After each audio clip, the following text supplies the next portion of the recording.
Hi all, എല്ലാവർക്കും creative എക്സ്പ്ലോഷൻ്റെ പുതിയൊരു വീഡിയോയിലേക്ക് സ്വാഗതം. ഇന്ന് നമ്മൾ പരിചയപ്പെടാൻ പോകുന്നത് HP റിലീസ് ചെയ്ത ഒരു 10th ജനറേഷൻ i5 പ്രോസസ്സറുള്ള ഒരു ലാപ്ടോപ്പിൻ്റെ വിശേഷങ്ങളിലേക്കാണ്. വളരെ ബഡ്ജറ്റ് ഫ്രണ്ട്ലി ആയിട്ടാണ് HP ഇത് മാർക്കറ്റിലേക്ക് ഇറക്കിയിരിക്കുന്നത്. നിങ്ങൾക്ക് എല്ലാവർക്കും തന്നെ അറിയാം, നമ്മൾ വളരെ അപ്ഗ്രേഡ് ഫ്രണ്ട്ലി ആയിട്ടുള്ള ലാപ്ടോപ്പ് മാത്രമേ ഇവിടെ പരിചയപ്പെടുത്താറുള്ളൂ. അതായത് ഒരു ലാപ്ടോപ്പിൻ്റെ RAM പ്ലസ് SSD അപ്ഗ്രേഡ് ചെയ്യാൻ പറ്റുന്ന രീതിക്കുള്ള ലാപ്ടോപ്പ് മാത്രമാണ് നമ്മുടെ ചാനലിൽ അവതരിപ്പിക്കാറുള്ളത്. അപ്പോൾ നമ്മുടെ ഇന്നത്തെ ലാപ്ടോപ്പും അതുപോലെ തന്നെയാണ്. ഈ ലാപ്ടോപ്പിന് ഡീഫോൾട്ടായിട്ട് ഒരു M.2 SSD സ്ലോട്ട് ഉണ്ട്. പക്ഷേ കമ്പനി എന്തുകൊണ്ടോ അത് പ്രൊവൈഡ് ചെയ്യുന്നില്ല. അത് മാത്രമാണ് ഈ ലാപ്ടോപ്പിൻ്റെ ഒരു ഡ്രോബാക്ക് എന്നല്ല ഞാൻ പറയുന്നത്.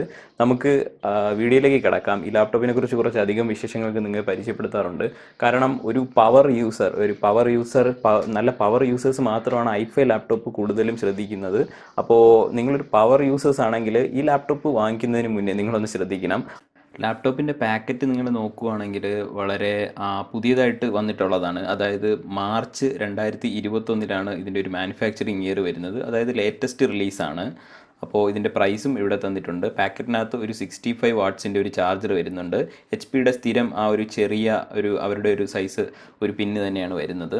ലാപ്ടോപ്പ് നോക്കുകയാണെങ്കിൽ വളരെ നല്ലൊരു പ്രീമിയം ക്വാളിറ്റിയിൽ തന്നെയാണ് ലാപ്ടോപ്പ് വന്നിരിക്കുന്നതെന്ന് നിങ്ങൾക്ക് ഇവിടെ കാണാം. സ്ക്രീൻ ടു ബോഡി റേഷ്യോ ഒക്കെ വളരെ മനോഹരമായിട്ടുണ്ട്.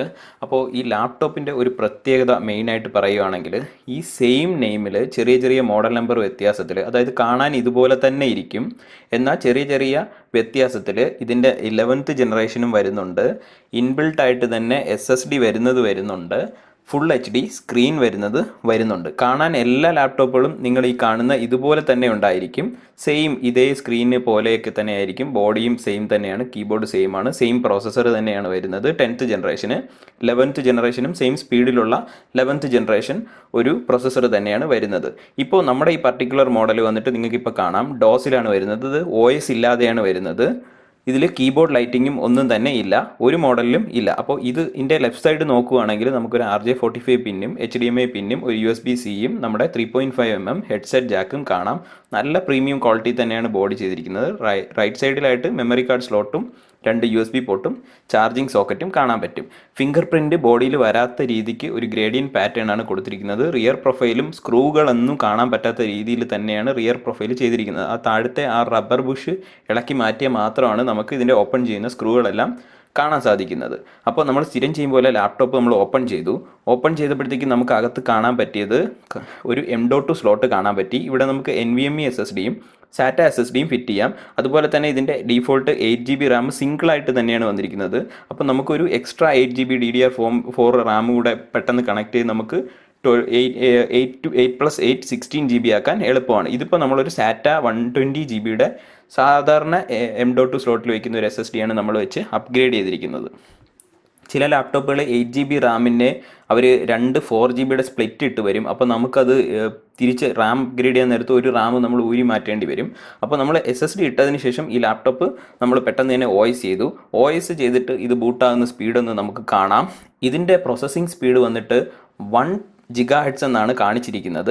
പക്ഷേ നിങ്ങൾ ശ്രദ്ധിക്കണം, ഇത് 1 GHz to 3.4 GHz ടർബോ സ്പീഡോട് കൂടിയ ഒരു ലാപ്ടോപ്പാണ്. 1 GHz എന്ന് കണ്ടുടനെ ആരും മേടിക്കാതിരിക്കരുത്. ഇതിന് മാക്സിമം സ്പീഡ് i5 3.4 GHz വരെ വരുന്നുണ്ട്.